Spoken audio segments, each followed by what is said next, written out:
탐욕의 그림자를 넘어 오늘도 바쁜 하루 속에서 잠시 멈춰 서 계신가요? 혹시 무거운 마음을 안고 힘든 시간을 보내고 있지는 않으신가요? 지금부터 제가 들려드릴 이야기는 스쳐 지나가는 옛날 이야기처럼 보일 수도 있지만 어쩌면 지금의 당신에게 정말 필요한 작은 위로와 희망을 전해줄지도 모른답니다. 평범한 사람들이 삶이 갈림길에서 내리는 소박하지만 용기 있는 선택들, 그리고 그 선택들이 엮어내는 기구한 운명, 또 그 길의 끝에서 예상치 못하게 마주하게 되는 눈부신 순간들까지 모든 것이 담겨 있는 이야기예요. 잠시 어깨를 짓누르는 걱정들을 내려놓고 따뜻한 차 한 잔처럼 편안한 마음으로 이 이야기에 천천히 귀 기울여 보세요. 믿기 어려운 기적 같은 일들이 사실은 한 사람의 진심, 어린 노력과 순수한 마음에서 시작될 수 있다는 이야기 혹시 들어보셨나요? 오늘 우리가 함께 나눌 이야기는 바로 그런 기적을 만들어낸 젊은 선비 이연의 놀라운 변화와 그를 둘러싼 고난에 대한 이야기랍니다. 가뭄과 역병으로 고통받던 백성들 속에서도 흔들림 없이 자신의 길을 묵묵히 걸었던 이연이라는 이름의 사내가 있었어요. 그 시절 조선은 몇 해째 계속되는 지독한 가뭄과 설상가상으로 번져가는 역병에 시달리고 있었어요. 하늘은 마치 거친 기침을 뱉어내듯 메마른 바람만 불어댔고 땅은 갈라지고 또 갈라져서 마치 핏줄이 터져나간 것처럼 처참한 몰골이었답니다. 농부들의 애타는 마음을 아는지 모르는지 한 방울의 비도 내리지 않았고 흙먼지만이 온 세상을 뒤덮고 있었어요. 모든 생명력이 바싹 메말라가는 듯한 그때 젊은 선비 이연은 날띠 낡은 서책을 꽉 붙들고 밤낮 없이 학문에 매진했어요. 그의 곁을 지키는 것은 기름이 거의 다 타버린 희미한 등불 하나뿐이었죠. 그의 눈빛은 굶주림에 지쳐가는 가족들을 어떻게든 지켜내야 한다는 절박함으로 가득했고 이번 과거 시험에 반드시 급제해야만 한다는 굳건한 의지가 이글거렸어요. 반드시 해내야 해요. 그는 자신에게 끊임없이 되뇌었어요. 매일 새벽 아직 어둠이 채 가시지 않은 시간 등불 아래에서 그의 그림자는 앙상하게 길게 늘어졌어요. 텅 빈 배를 움켜쥐고 졸음과 싸우면서도 그는 붓을 놓지 않았어요. 잉크 냄새와 낡은 종이 냄새가 뒤섞인 작은 방에서 그의 어깨는 무거웠지만 그의 정신만큼은 단단히 무장되어 있었답니다. 어느 날이었어요. 이연은 과거 시험 준비로 답답해진 머리를 식힐 겸 잠시 마을 뒷산으로 산책을 나섰어요. 숲길은 몹시도 메말라 있었고 발걸음마다 마른 나뭇잎이 바스락거리는 소리가 유난히 크게 들렸어요. 길을 따라 걷다 보니 그는 뜻밖에도 날띠 낡은 산신당 하나를 발견하게 되었답니다. 산신당의 모습은 정말 처참했어요. 비바람에 시달린 지 오래되었는지 지붕은 이미 반쯤 무너져 내렸고 낡고 삭은 문짝은 금방이라도 삐걱거리며 쓰러질 듯 위태로워 보였어요. 마치 세월의 흔적과 함께 버려진 듯한 모습이었죠. 아무도 찾아오지 않고 돌보지 않는 그곳에서 이연은 왠지 모를 깊은 외로움을 느꼈어요. 흙먼지를 뒤집어 쓴 채 고개를 숙인 듯한 산신상 앞에서 그는 꼭 나 자신과도 같은 처지 같아요. 하고 나지막이 중얼거렸어요. 마치 자신의 처량하고 고달픈 신세와 너무나도 닮았다는 생각마저 들었을까요? 그는 한참을 그 앞에 우두커니 서서 빗물에 씻겨 윤곽만 겨우 남아있는 산신상을 물끄러미 바라봤어요. 그의 마음속에서는 수 없는 연민과 함께 작은 파동이 일렁였어요. 차갑고 황량한 산신당의 기운이 그의 마음속으로 스며드는 듯했죠.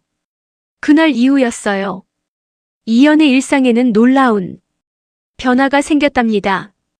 그는 붓 대신 투박한 곡괭이를 들었어요.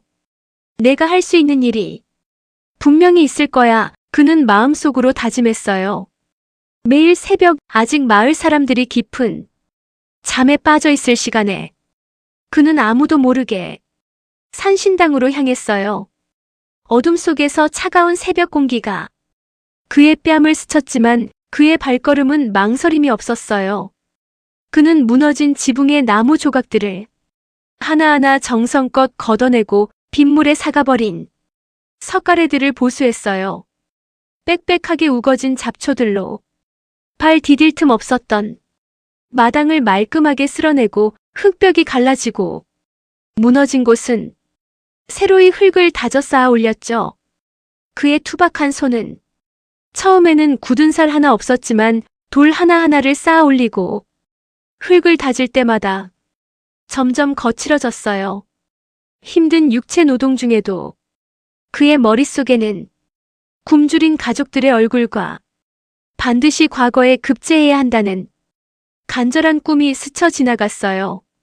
이것도 모두 가족을 위해서 하는 일이야. 그는 자신에게 속삭였어요. 땀방울이 그의 마른 뺨을 타고 쉴 새 없이 흘러내렸지만 그의 얼굴에는 신기하게도 평온한 미소가 피어났어요. 그는 고되고 힘든 산신당 보수 작업을 하면서 묘한 평안과 알 수 없는 위안을 얻고 있었어요. 학문에서 느낄 수 없었던 새로운 종류의 성취감이 그의 마음을 채웠답니다.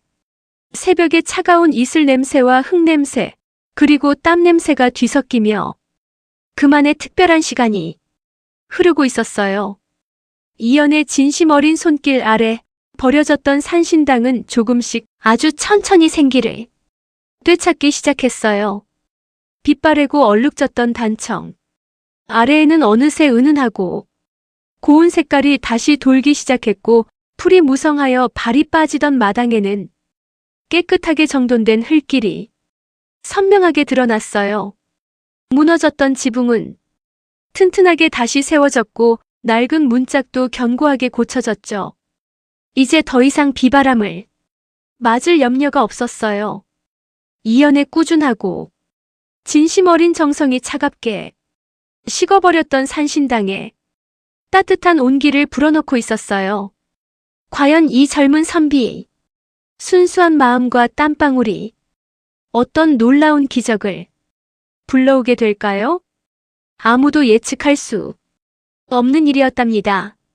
산신당을 보수하며 흘린 이연의 땀방울은 정말 기적처럼 그의 삶을 조금씩 바꾸기 시작했어요. 매일 아침 해가 떠오르기도 전에 이연은 잠자리에서 일어나 산신당으로 향했어요. 낡고 해진 옷을 입고 차가운 새벽 공기를 가르며 산길을 오르는 그의 발걸음은 처음에는 무거웠지만 시간이 지날수록 조금씩 가벼워지는 것 같았답니다.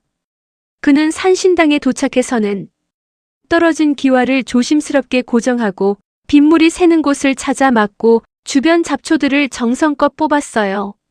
마른 걸레로 오래된 먼지를 닦아내고 텅 빈 재단에 작게 피어난 들꽃 한 송이를 올려두기도 했죠. 그렇게 산신당을 보살피는 동안만큼은 그의 마음속 깊이 자리했던 외로움과 고단함이 잠시나마 사라지는 듯 했어요. 그러던 어느 날이었어요.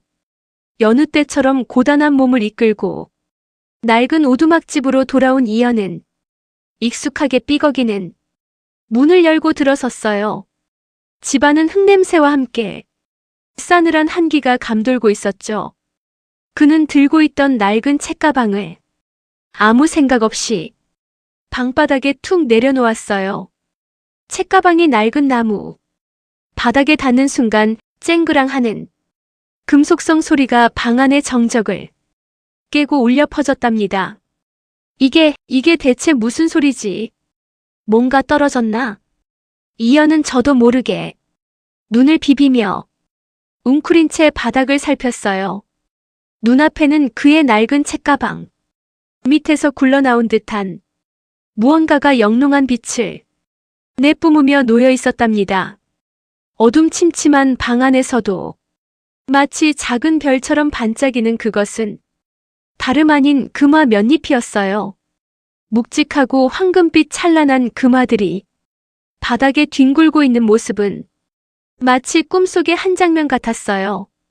이연은 조심스럽게 손을 뻗어 금화를 주워들었죠. 차가운 금속의 감촉이 그의 손바닥에 생생하게 느껴졌어요.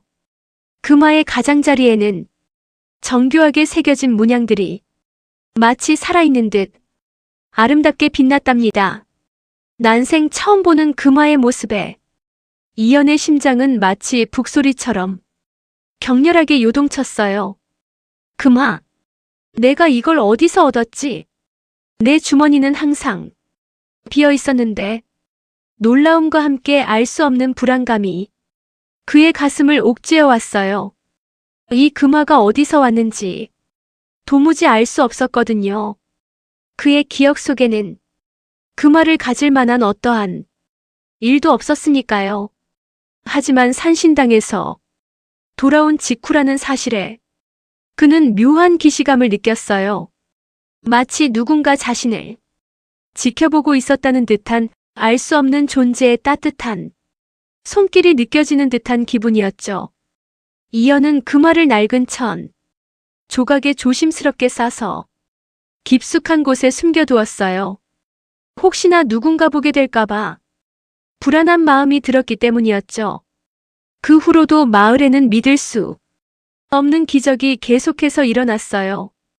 그 애는 극심한 흉년으로 인해 마을 전체가 시름에 잠겨 있었답니다. 타들어가는 태양 아래 마을에 모든 밭은 쩍쩍 갈라지고 이제 막 피어나던 어린 곡식들은 누렇게 시들어갔어요. 메마른 바람은 흙먼지를 일으키며 스산한 분위기를 더했고 마을 사람들의 얼굴에는 굶주림과 절망의 그림자가 짙게 드리워져 있었죠. 밤마다 들려오는 배고픈 아이들의 울음소리는 이연의 마음을 더욱 아프게 했답니다. 하지만 놀랍게도 이연이 작은 밭만은 달랐어요. 그의 밭은 유독 푸른 생명력으로 가득 차 있었고 시간이 지날수록 황금빛 벼들이 고개를 숙이며 풍년을 알리고 있었죠. 촘촘히 박힌 벼 이삭들은 마치 황금 구슬을 꿰어놓은 듯 탐스럽게 연그러 갔어요. 햇살을 받으면 마치 살아있는 보석처럼 반짝이는 모습은 가히 장관이었답니다. 이연은 밭고랑을 걷다가 벼 이삭마다 주렁주렁 매달린 황금빛 알갱이들을 보고는 저절로 무릎을 꿇었어요. 그의 눈가에는 뜨거운 눈물이 왈칵 쏟아졌어요. 산신령님, 산신령님, 이 못난 이연에게 이런 엄청난 가호를 주시다니 정말 진심으로 감사합니다. 제게 이런 축복을 내려주실 줄은 정말 꿈에도 몰랐어요. 이연은 이 모든 것이 산신령님의 자비로운 가호라고 굳게 믿었어요. 그의 얼굴에는 깊은 감사함과 함께 경외심이 교차했죠. 그의 심장은 벅찬 감동으로 터질 것 같았고 동시에 자신의 작은 노력이 이토록 큰 결실로 돌아왔다는 사실에 겸손한 마음이 들었답니다. 그는 산신당 보수를 게을리하지 않겠다고 앞으로도 산신령님을 정성껏 모시겠다고 속으로 몇 번이고 다짐했어요. 하지만 이연의 기적 같은 행운은 곧 굶주림에 지친 마을 사람들의 눈에 띄기 시작했어요. 처음에는 멀리서 슬쩍 바라보던 시선들이 점점 가까이 다가와 이연의 밭을 뚫어지게 응시했죠. 밭에서 풍작을 거두는 이연의 모습에 그들의 시선에는 의심과 함께 짙은 질투가 드리워졌어요. 마을 사람들은 저마다 웅성거리기 시작했어요. 그들의 수군거리는 소리가 바람을 타고 이연의 귓가에까지 희미하게 들려왔답니다. 아니, 저게 대체 어떻게 된 일이지? 우리 밭은 다 말라 죽었는데 저 선비 밭만 저리 푸르러. 그러게 말이야. 뭔가 이상해. 분명 무슨 수를 썼을 거야. 혹시 요사스러운 짓이라도 한 것 아닌가 몰라. 젊은 것이 뭔가 감추는 게 있는 것 같아. 그들의 속삭임은 처음에는 작고 희미했지만 이내 날카로운 칼날처럼 이연을 향하기 시작했어요. 저 젊은 선비에게 대체 무슨 수상한 일이 벌어진 걸까요? 그들의 속삭임이 이연에게 어떤 검은 그림자를 들이올지, 앞으로 어떤 시련이 닥쳐올지 아무도 알 수 없었답니다. 이연의 밭에 풍년이 찾아왔다는 소식, 그리고 그의 품속에 반짝이는 금화가 들려있다는 이야기는 정말 순식간에 마을 전체에 퍼져나갔어요.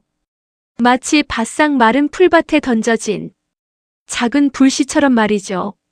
하루아침에 마을 우물가에 삼삼오오 모여든 아낙네들의 작은 속삭임에서부터 시작된 이 소문은 밭에서 일하는 사내들의 땀냄새 섞인 푸념 속에서도 장터의 시끄러운 흥정 소리 사이에서도 끊이지 않고 계속 이어졌어요. 모두가 겨우 풀뿌리 하나로 배를 채우는 날들이었으니까요.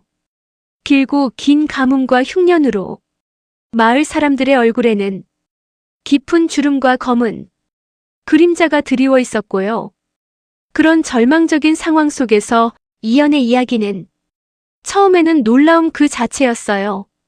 정말이더냐? 하고 눈을 크게 뜨며 서로의 얼굴을 확인하곤 했었죠. 하지만 그 놀라움은 오래가지 못했어요.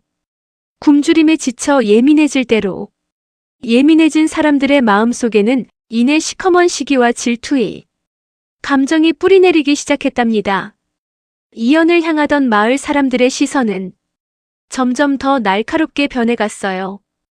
그들의 눈빛은 마치 뾰족한 칼날처럼 이연의 등을 찔러오는 듯했죠. 그들의 입에서는 이전에는 상상도 할 수 없었던 흉흉한 말들이 마치 거친 바람처럼 오르내리기 시작했어요. 바람결에 실려오는 말들은 이연의 가슴을 서늘하게 만들었어요. 저 이연이 아무리 산신당을 고쳤기로써니 저렇게 갑자기 부자가 된단 말인가? 도무지 믿을 수가 없지 않소? 우리가 매일같이 비나이다 해도 씨앗 하나 제대로 거두지 못했는데 저자는 대체 무슨 재주를 부렸단 말이오? 그의 밭만 푸르러지는 걸 보셨소? 우리 밭은 다 말라 비틀어졌는데 말입니다. 분명 요사스러운 술법을 쓴 것이야. 그렇지 않고서야 저런 기적이 있을 리가 없지. 밤마다 밭에서 이상한 불빛이 보였다는 둥, 낯선 주문 소리가 들렸다는 둥, 온갖 소문이 파다하더구먼. 그자가 밭을 가꾸는 게 아니라 뭔가 음침한 주술을 부리는 게 분명하다고 나는 생각했어요.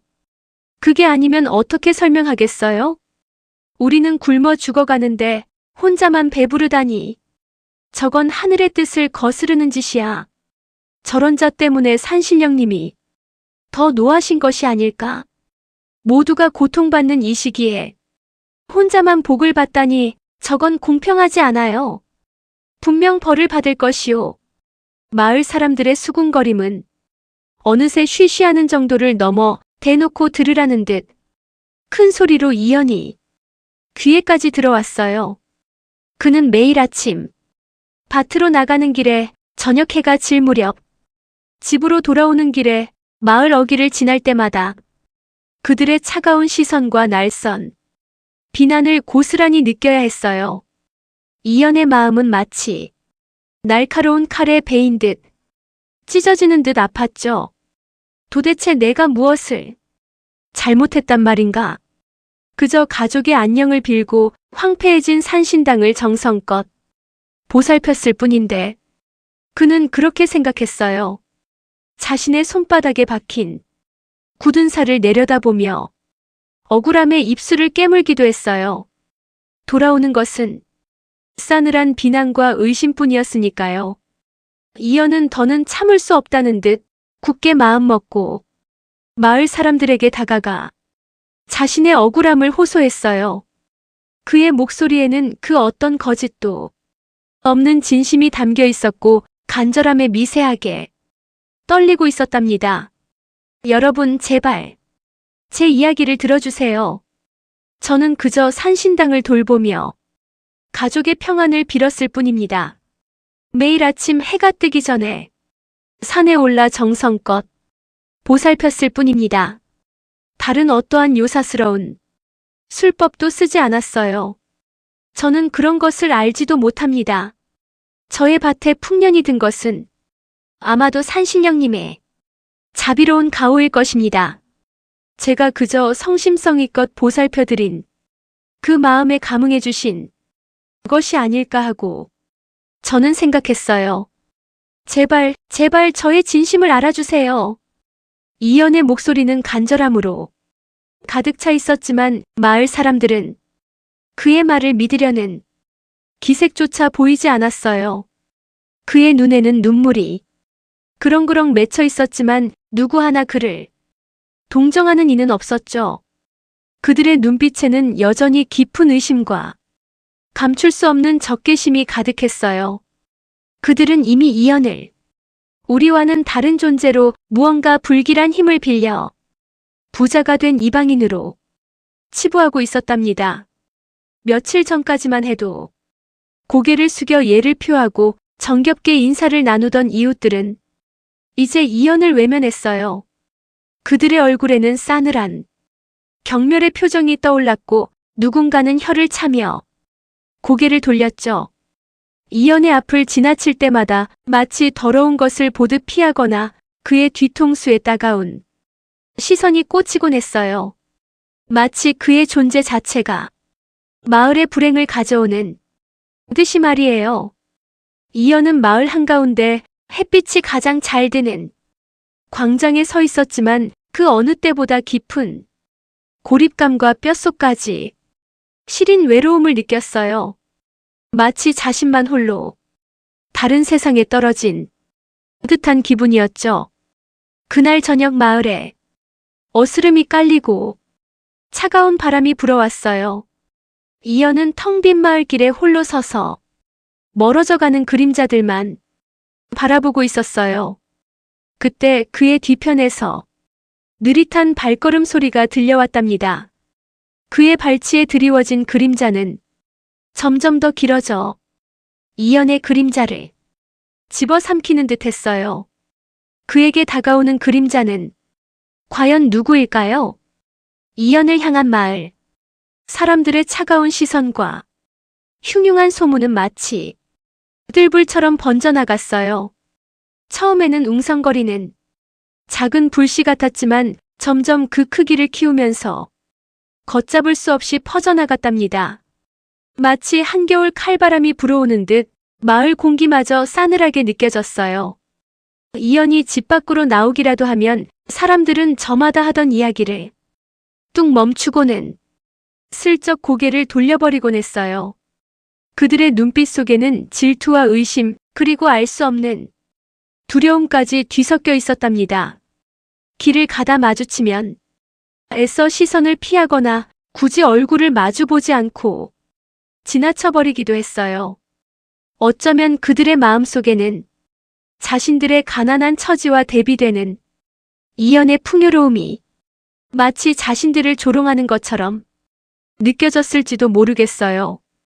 그리고 그 소문은 마치 물길을 따라 흘러가듯 이 모든 것을 자신의 탐욕으로 채우려는 박대감의 귀에까지 흘러들어갔죠.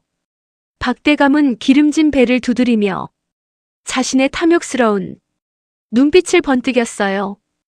그의 눈은 마치 어둠 속에서 먹잇감을 노리는 맹수의 눈처럼 이글거렸답니다. 입꼬리는 스멀스멀 올라가 비릿한 웃음을 지었어요. 갑자기 부자가 된 선비라 꽤나 흥미로운 이야기가 아닌가 하고 혼잣말을 하셨어요. 그의 목소리에는 권력을 가진 자의 오만함과 재물에 대한 끈적한 욕망이 그대로 묻어났어요. 박대감은 호화로운 관아의 집무실, 화려하게 장식된 옷칠, 탁자에 기대 앉아 있었어요. 보들보들한 비단 옷은 그의 거만한 자세를 더욱 돋보이게 했고 등 뒤로는 값비싼 병풍이 펼쳐져 있었답니다. 방 안에는 은은한 향내가 피어오르고 있었지만 그 향마저 박대감이 탐욕스러운 분위기에 짓눌리는 듯 했어요. 그는 왼손으로 탁자를 가볍게 두드리며 낮은 목소리로 이연에 대한 이야기를 듣고 있었어요. 탁자를 두드리는 소리가 어쩐지 박대감의 심장 박동 소리처럼 거칠게 들려왔어요. 그의 입꼬리는 비릿하게 올라갔고 미간에는 얇은 주름이 잡혔다가 펴지곤 했어요. 그는 이연의 갑작스러운 재물에 대한 소문을 듣는 내내 이미 그 모든 것을 자신의 것으로 만들 계획을 머릿속으로 빈틈없이 그리고 있었답니다. 그의 시선은 허공을 응시하고 있었지만 사실 그의 눈앞에는 황금빛 재물이 가득한 환상이 펼쳐지고 있는 것만 같았어요. 그래. 그 선비가 부정한 방법으로 재물을 모았다는 소문이 마을에 파다하더구나. 참으로 듣기 거북한 이야기로구나. 안 그런가? 백성들의 고통을 외면하고 자신만 배를 불리는 파렴치한 짓을 했다는 말이네. 내 평소에 그런 불의를 보면 참지 못하는 성격인데 말이야. 박대감은 잠시 말을 멈추고는 탁자 위에 따뜻한 차 한 모금을 느긋하게 마셨어요. 찻잔을 내려놓는 그의 움직임에서는 조금의 흔들림도 없었죠. 그리고는 다시 날카로운 눈빛으로 부하들을 쳐다봤어요. 그의 목소리에는 조금의 망설임도 없었고 오직 자신의 탐욕을 채우기 위한 냉혹함만이 가득했어요. 당장 저자를 관아로 불러들이고 그 죄를 명백히 밝혀내도록 해라. 한치의 의혹도 남기지 말고 철저하게 조사해야 할 것이야. 백성들이 납득할 수 있는 엄중한 처벌을 내릴 것이다. 정의는 반드시 세워져야 하는 법이니까. 감히 누구라도 백성이 피땀을 갈취한다면 절대 용서하지 않을 것이다. 박대감은 이미 결론을 정해두고 있었어요. 그의 머릿속에는 이연을 몰락시키고 재물을 빼앗는 과정이 마치 잘 짜인 연극처럼 그려지고 있었답니다. 그는 이연을 모함할 빌미를 찾기 위해 교활하게 거짓 소문을 꾸며내기 시작했어요. 관아의 아전들을 시켜 마을 곳곳에 악의적인 소문을 퍼뜨리게 했어요. 이연이 요사스러운 술법으로 백성의 기운을 훔쳤다거나 산신당을 빙자해 재물을 숨겨놓았다는 식의 터무니없는 이야기들이 마치 역병처럼 마을 전체를 뒤덮었죠. 사람들의 공포와 분노는 처음보다 더욱 거세졌어요.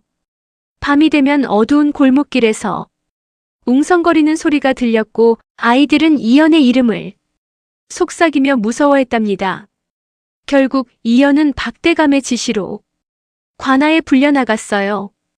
낯선 관아의 문이 삐걱거리며 열리고 차가운 돌바닥 위로 그의 그림자가 길게 드리워졌어요. 수많은 마을 사람들이 겹겹이 둘러싸여 이 광경을 지켜보고 있었답니다. 그들의 눈빛에는 연민보다는 호기심과 경멸이 더 많이 담겨 있었어요. 이연은 마치 큰 죄인처럼 포박당한 채 수많은 사람들 앞에서 취조를 당해야 했어요.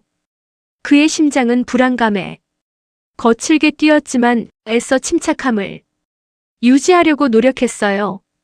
차가운 관아 마당에는 박대감이 위엄있게 앉아 있었어요. 그의 얼굴에는 잔인한 미소가 떠올라 있었고 손가락으로는 심드렁하게 붓을 만지작거리고 있었죠. 박대감은 기다렸다는 듯 이연에게 부정한 방법으로 재물을 모았다는 누명을 씌웠어요. 내 이놈, 백성의 고열을 빨아. 재물을 모았다는 것이 사실이냐? 하고 크게 호통을 쳤어요. 그의 목소리에는 단 한 점의 자비도 없었고 오직 상대를 짓밟으려는 차가운 의지만이 가득했어요. 이연은 고개를 들어 박대감을 바라봤지만 그의 눈빛 속에서는 일말의 이해심조차 찾을 수 없었답니다. 박대감은 이연이 모든 재산을 빼앗고 그를 감옥에 가둘 치밀한 음모를 꾸미고 있었어요. 이연의 눈에는 억울함과 함께 깊은 절망의 그림자가 드리웠어요. 그의 입술은 바싹 마르고 가슴속에서는 뜨거운 울분이 치밀어 올랐지만 거대한 권력 앞에서 그 어떤 항변도 할 수 없다는 무력감에 휩싸였어요. 과연 이연은 이 절체절명의 위기에서 벗어날 수 있을까요? 그의 앞날은 정말 한 치 앞도 내다볼 수 없는 어둠 속으로 빠져들고 있었답니다. 박대감의 두 눈은 마치 기름칠을 한 것처럼 번들거렸어요. 그 번들거림 속에는 이연이 얻은 행운을 통째로 자신의 것으로 만들고야 말겠다는 끈적한 탐욕이 가득했죠. 그는 잠자리에 누워서도 뒤척이며 밤잠을 이루지 못했어요. 천장에 비치는 어두운 그림자들을 보면서 온갖 교활한 음모들을 머릿속으로 그려냈고요. 마침내 며칠 밤낮을 세운 끝에 그의 비열한 계획은 완성이 되었답니다. 새벽 안개가 채 걷히기도 전에 박대감은 자신의 권세를 등에 업고 마을 어귀에 주둔하던 관군들을 모두 이끌고 이연의 집을 덮치기 위해 말에 올랐어요. 말발굽 소리가 쩌렁쩌렁하게 마을 어귀를 울리며 다가왔는데 그 소리는 마치 거대한 폭풍이 몰려오는 듯 무시무시하게 들렸어요. 아직 잠에서 덜 깬 마을 사람들은 그 소리에 화들짝 놀라 이불 속에서 움찔했어요. 창문 밖으로 내다본 그들의 얼굴에는 이내 하얗게 질린 공포가 서렸답니다. 이연 이놈, 감히 하늘이 온 백성에게 내린 복을 너 혼자 독차지하려 드느냐? 사방 천지 온 백성이 풀뿌리 캐먹으며 굶주리는데 너 혼자 배를 불리고 금은보화를 쌓아 올렸단 말이냐? 당장 문을 열지 못할까? 박대감의 목소리는 새벽 공기를 갈라놓는 찢어지는 듯한 날카로운 고함이었어요. 그의 얼굴은 붉게 상기되어 있었고 입가에는 경멸스러운 미소가 희미하게 걸려 있었죠. 이연은 갑작스러운 들이닥침에 놀라 간밤의 잠결을 겨우 털어내며 문을 열었어요. 대감마님의 녹이 어린 얼굴을 보는 순간 심장이 쿵하고 내려앉는 것 같았어요. 무슨 영문인지도 모른 채 그저 바닥에 납작 엎드려 머리를 조아렸답니다. 그의 심장은 마치 매를 맞은 듯 격렬하게 두근거렸어요. 대감마님, 이게 대체 무슨 말씀이십니까? 저는 그저 하늘이 내려준 은혜에 감사하며 땀 흘려 열심히 일했을 뿐입니다. 억울합니다. 부디 제 억울한 사정을 조금만이라도 귀 기울여 들어주십시오. 이연의 목소리는 불안하게 떨렸어요. 그의 눈동자는 절망과 두려움으로 가득 차 있었고요. 그는 대감마님의 발치에 머리를 조아린 채 간절하게 호소했지만 박대감은 이미 단단히 마음을 닫아버린 듯 했어요. 이연의 간절한 눈빛은 그의 차가운 눈동자에 닿지도 못하고 부서져 버렸답니다. 박대감의 입가에는 여전히 비열하고 얄팍한 미소가 어렴풋이 어렸어요. 그는 이연의 애원 따위는 들리지도 않는다는 듯 싸늘하고 얼음장 같은 목소리로 옆에 선 관군들에게 재산 몰수를 지시했어요. 그 순간 관군들이 대감마님의 명령에 따라 우르르 이연의 집으로 향하는 바로 그 찰나였어요. 갑자기 땅 밑에서부터 묵직하고 이상한 진동이 울려 퍼지기 시작했답니다. 처음에는 아주 미약한 떨림이었는데 마치 지하 깊은 곳에서 거대한 짐승이 꿈틀거리는 듯한 소름 끼치는 느낌이었어요. 이현은 순간적으로 이게 무슨 소리지? 하고 고개를 갸웃거렸어요. 그 진동은 곧 온 마을 전체를 뒤흔들기 시작했고요. 이게 무슨 일이야? 땅이 흔들려. 으악! 어디선가 찢어지는 듯한 비명이 들려왔어요. 작은 소라는 이내 거대한 혼돈으로 변했죠. 마치 하늘이 인간들의 탐욕에 분노한 것처럼 마을 전체를 집어삼킬 듯한 거대한 지진이 발생한 것이었어요. 처음에는 기우뚱하며 서 있던 사람들이 중심을 잃고 비틀거리기 시작했어요. 바닥에 놓여있던 항아리들이 와장창 깨지며 요란한 소리를 냈고요. 곧이어 천지가 개벽하는 듯한 굉음과 함께 낡은 기와집의 지붕들이 삐걱거리며 주저앉기 시작했어요. 기둥들이 갈라지고 벽에 금이 가는 소리가 여기저기서 쉴 새 없이 들려왔답니다. 사람들은 살려줘, 어머니 하는 비명을 지르며 마치 바람에 날리는 낙엽처럼 이리저리 흩어졌어요. 그들의 얼굴은 공포에 질려 파랗게 질렸고요.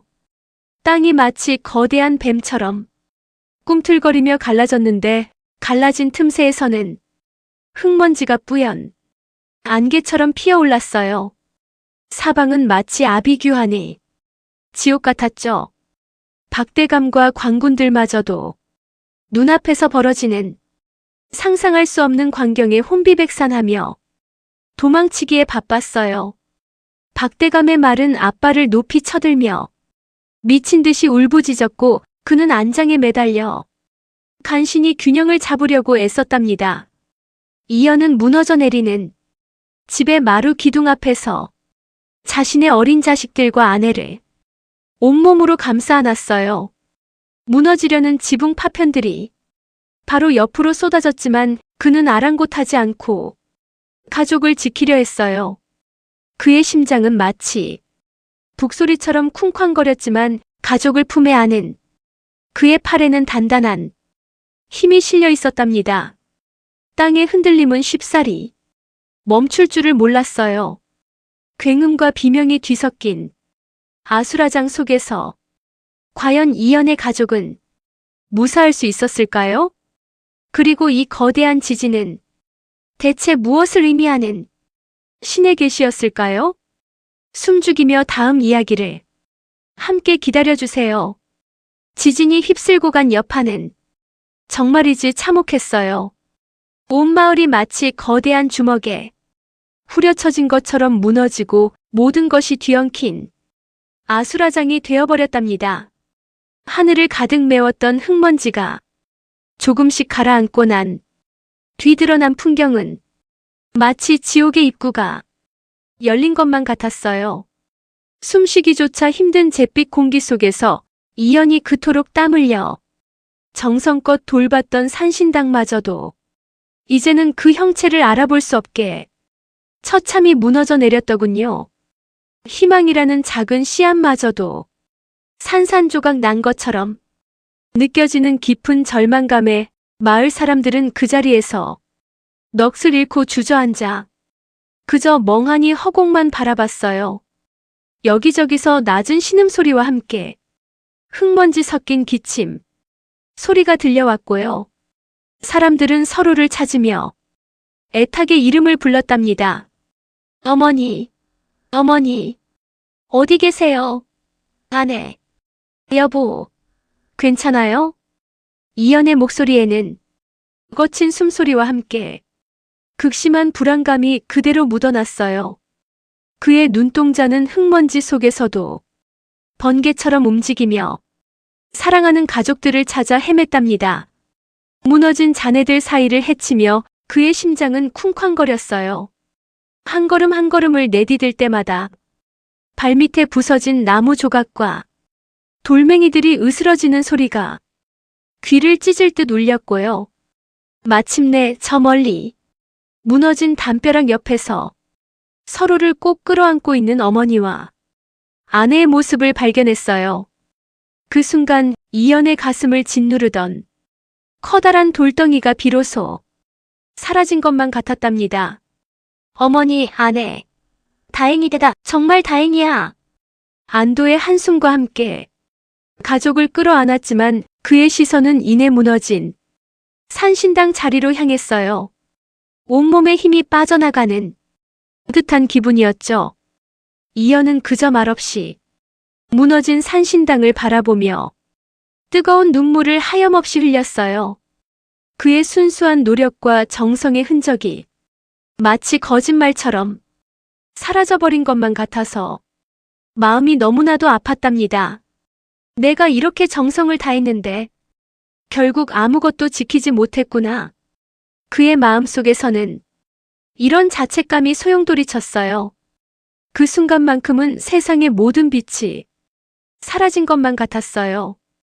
산신령님, 제가 무슨 잘못을... 그런데 바로 그때였어요.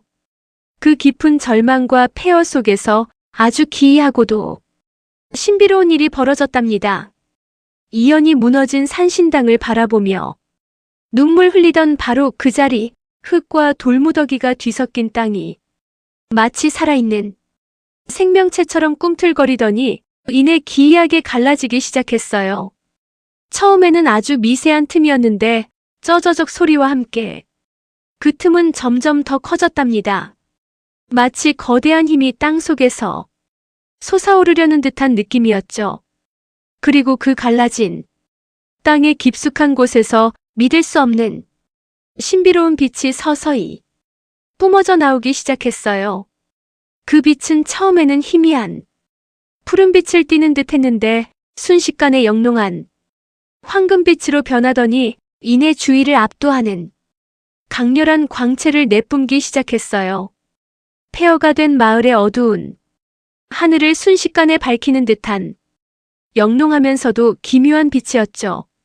마치 땅속 깊이 잠들어 있던 태양이 깨어난 것만 같았어요.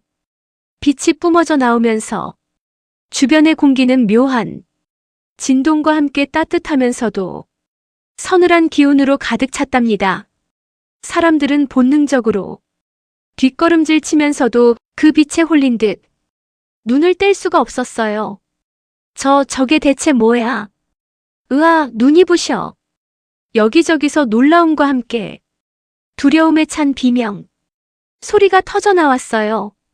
몇몇 이들은 주저앉은 채로 벌벌 떨었고 또 어떤 이들은 그저 입만 쩍 벌린 채 넋을 잃고 바라봤답니다.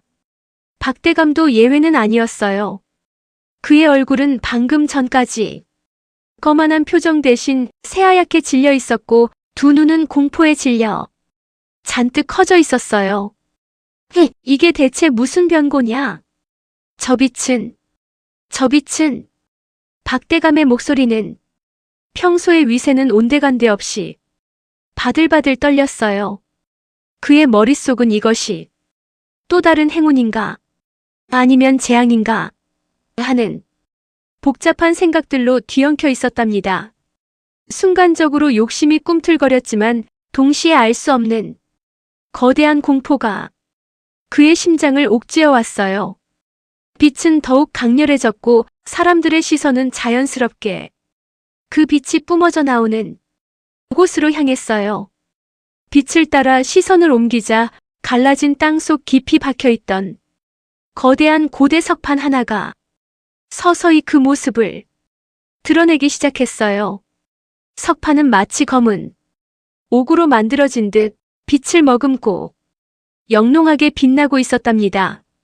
그 표면에는 이제껏 누구도 본 적 없는 아주 섬세하고 신비로운 고대 문자들이 정교하게 새겨져 있었어요. 마치 살아있는 문양처럼 보이기도 했어요. 석판이 완전히 모습을 드러내자 그 주변의 빛은 더욱 환해졌고 마을 사람들과 박대감은 그 영롱한 빛과 기이한 광경에 숨막히는 공포와 함께 동시에 설명할 수 없는 깊은 경외심을 느꼈어요. 마치 신의 영역에 발을 들여놓은 것만 같은 기분이었죠. 그들의 눈빛에는 방금 전까지의 절망과 공포 대신 한 가닥 희미하지만 강렬한 희망의 빛이 스쳐 지나가는 듯 했답니다. 저건 분명 신이 내린 징조야. 저것은 오래전부터 우리 마을의 구전으로만 전해 내려오던 잊혀진 고대 문자가 아니던가. 그때였어요. 마을에서 가장 연륜 있고 지혜로운 노학자가 사람들 사이를 조심스럽게 헤치고 앞으로 나섰어요. 그의 주름진 얼굴에는 놀라움과 함께 깊은 깨달음의 빛이 스쳐 지나갔답니다.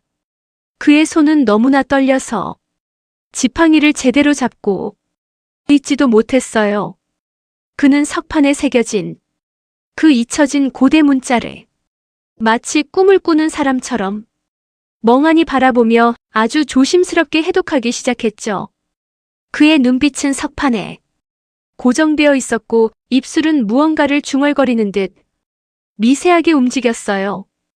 과연 이 고대 석판에는 어떤 엄청난 진실과 비밀이 담겨 있을까요? 그리고 이 기이하고도 신비로운 현상은 이연의 삶에 그리고 온 마을 사람들의 운명에 어떤 거대한 영향을 미치게 될지 다음 이야기가 정말이지 궁금해집니다. 노학자님의 떨리던 손끝이 석판의 거친 글자 위를 조심스럽게 스치고 지나갔어요. 잿빛 먼지가 가득한 폐허 속에서 희미하게 비치는 햇살은 그의 주름진 얼굴을 더욱 부각시켰답니다.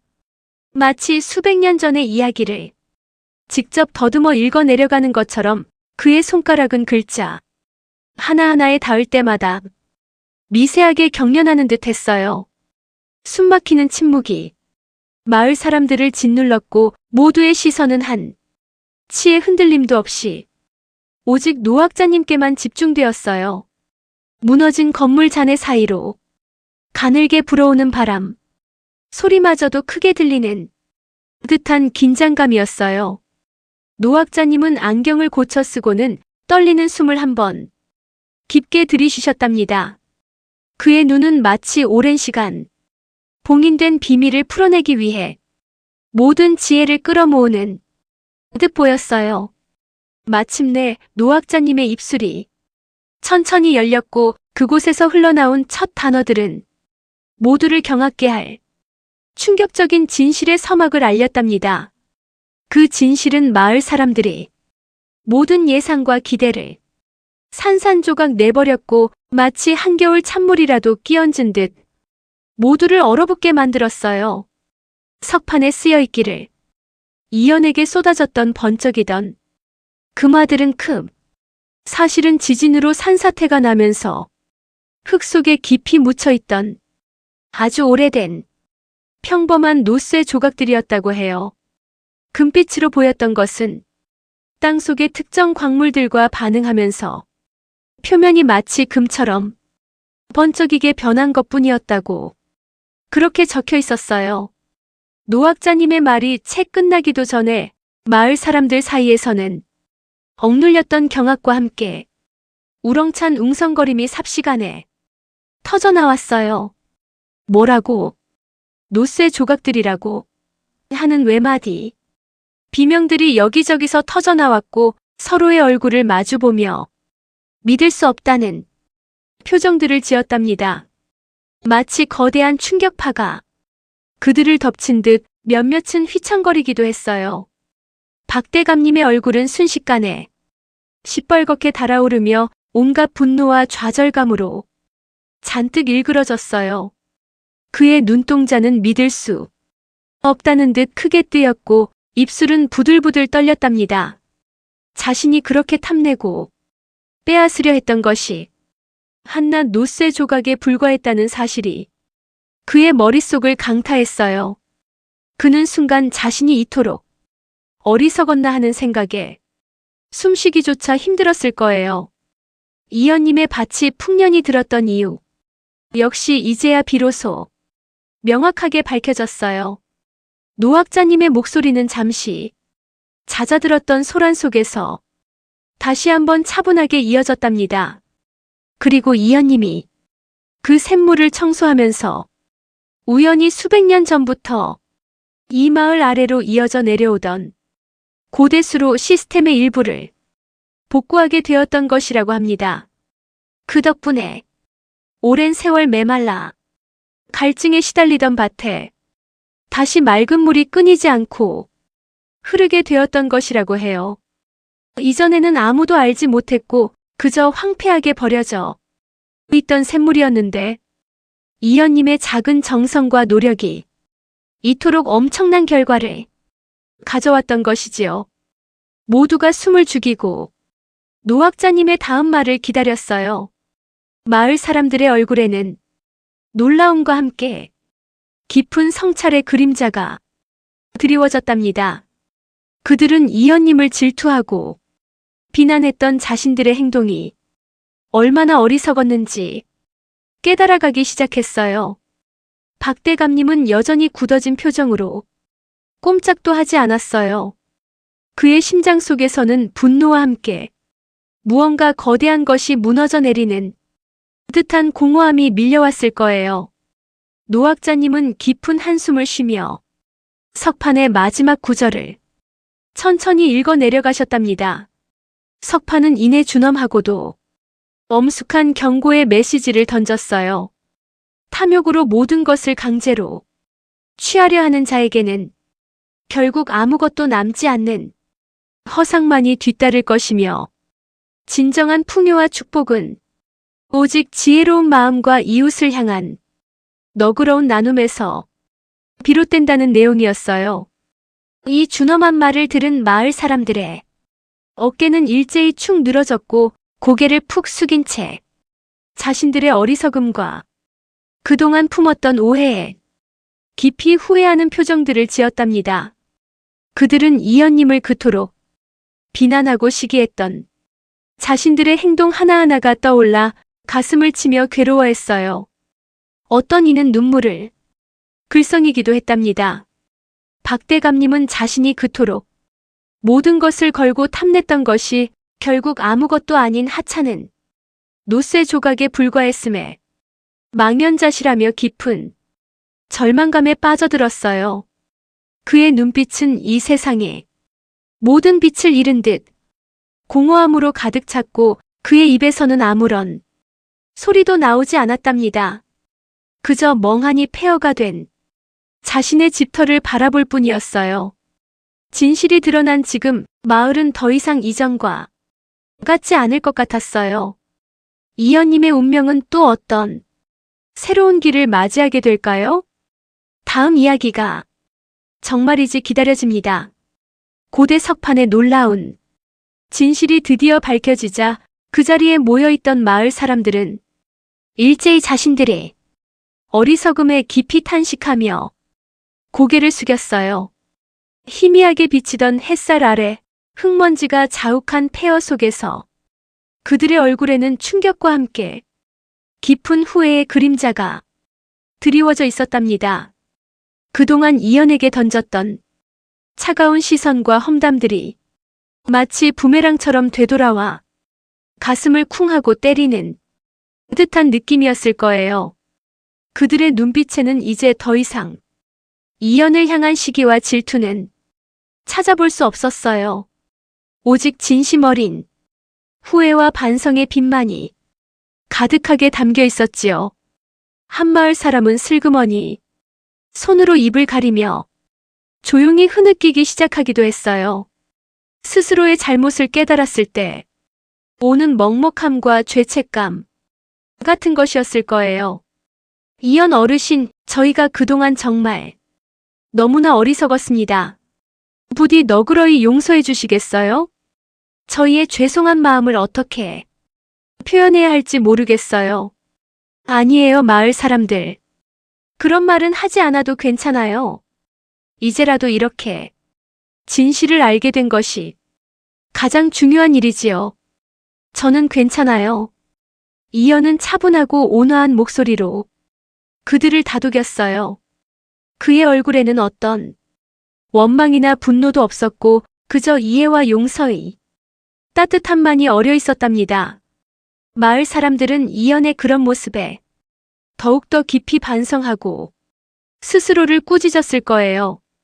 한편 거짓으로 선량한 백성들을 기만하고 이연을 모함하려 했던 박대감은 그 자리에서 자신의 모든 관직과 재산을 잃고 말았어요. 그의 번지르르 했던 얼굴은 새파랗게 질렸고 눈빛에는 그 어떤 희망도 찾아볼 수 없는 절망감만 가득했지요. 병사들이 그의 팔을 잡고 마을 밖으로 끌고 나갈 때 그는 마지막까지 자신의 탐욕을 인정하려 하지 않고 억울하다는 듯 중얼거렸지만 그 누구도 그의 말에 귀 기울이지 않았어요. 그의 불명예스러운 추방은 탐욕이 결국 어떤 파멸로 이어지는지를 생생하게 보여주는 준엄한 교훈이 되었답니다. 흙먼지 속에서 마을 사람들의 눈은 박대감이 사라지는 길을 묵묵히 지켜보고 있었어요. 그 침묵 속에서 각자 깊은 깨달음을 얻었을 거예요. 그렇게 모든 소란이 잦아들자 이연은 잊혀진 지혜를 복원하고 공동체의 진정한 가치를 일깨운 마을의 진정한 리더로 우뚝 성장했어요. 그는 석판에서 어렵게 얻어낸 고대 수로의 지혜를 바탕으로 마을 전체에 낡고 망가진 수로 시스템을 꼼꼼하게 복원하기 시작했답니다. 지진으로 파괴된 부분들을 다시 세우고 오래도록 막혀있던 물길을 트는 작업은 정말이지 쉽지 않았어요. 그러나 이연은 밤낮 없이 석판의 그림을 연구하고 마을 사람들은 기꺼이 그의 손발이 되어 삽과 곡괭이를 들었지요. 여기 흙을 좀 더 파내야 해요. 이연이 나지막이 지시하면 네 어르신 하고 마을 사람들이 힘껏 삽질하는 소리가 폐허가 된 마을에 활력을 불어넣었어요. 흙먼지가 풀풀 날리고 땀방울이 비오듯 쏟아지는 고된 작업이었지만 그들의 얼굴에는 이제 더 이상 불평이나 시기심이 아닌 협력과 희망의 빛이 가득했어요. 며칠 밤낮의 노력 끝에 마침내 마지막 수문이 열리고 맑은 물이 콸콸 소리를 내며 메마른 논밭으로 흘러들었을 때 마을 사람들은 환호성을 지르며 기뻐했어요. 아이들은 물길을 따라 뛰어다니며 웃었고 어른들은 촉촉이 젖어드는 흙을 만져보며 감격에 젖어들었답니다. 이제 마을의 모든 밭에 물이 고르게 흐르게 되어 예전의 풍요로움을 다시 찾을 수 있게 되었어요. 파릇파릇한 새싹이 돋아나는 모습은 그들의 마음에 새로운 희망을 심어주었지요. 이연은 거기서 멈추지 않았어요. 그는 자신이 가지고 있던 귀한 씨앗들을 아낌없이 마을 사람들과 기꺼이 나누었고 오랜 시간 동안 쌓아온 자신만의 농사, 기술과 지혜를 숨김없이 알려주었답니다. 이 씨앗은 물을 이렇게 주는 게 좋아요. 밭을 갈 때는 이렇게 힘을 줘서 땅을 뒤집어야 하지요. 이연은 마치 친절한 선생님처럼 하나하나 자세히 설명해 주었어요. 마을 사람들은 귀를 쫑긋 세우고 그의 말에 집중했어요. 저녁에는 이연의 집 마당에 모여 앉아 옹기종기 식사를 함께 하면서도 낮에 배운 농사 기술에 대해 이야기꽃을 피우곤 했답니다. 서로의 경험을 나누고 더 나은 방법을 함께 고민하면서 모두가 더 지혜로운 농부로 성장해 나갔어요. 탐욕과 질투로 인해 병들고 분열되었던 마을은 이제 서로를 돕고 나누는 따뜻하고 지혜로운 공동체로 완전히 변모했어요. 아침이면 이웃의 밭으로 달려가 함께 쟁기질을 하고 저녁이면 각자의 집에서 갓 지은 음식을 들고 나와 함께 나누어 먹는 풍경이 일상이 되었지요. 마을 전체의 웃음소리와 활기찬 대화 소리가 끊이지 않았어요. 해질녘 노을 아래 황금빛으로 물든 들판을 바라보며 마을 사람들은 비로소 진정한 행복과 풍요가 어디에서 오는지를 온몸으로 깨달았어요. 그것은 바로 이웃과 함께 지혜를 나누고 서로를 보살피며 더불어 살아가는 공동체, 정신에서 온다는 것을요. 이연의 순수한 마음과 지혜로운 리더십 덕분에 마을은 평화와 번영의 새로운 시대를 활짝 열었답니다. 오늘 제가 준비한 이연이 이야기는 여기까지랍니다. 그의 이야기가 여러분의 마음속에 진정한 풍요와 나눔의 의미를 깊이 생각하게 하는 소중한 시간이 되었기를 진심으로 바랍니다. 우리가 살고 있는 세상도 서로 돕고 나누는 지혜로운 마음으로 더욱 풍요로워질 수 있을 거예요. 구독과 좋아요는 저에게 다음 이야기를 만들어가는데 정말 큰 힘이 된답니다. 그럼 다음에도 더 흥미롭고 따뜻한 이야기로 여러분과 다시 만날 것을 약속드리겠어요. 그때까지 모두 평안하고 행복하게 지내시길 바랍니다.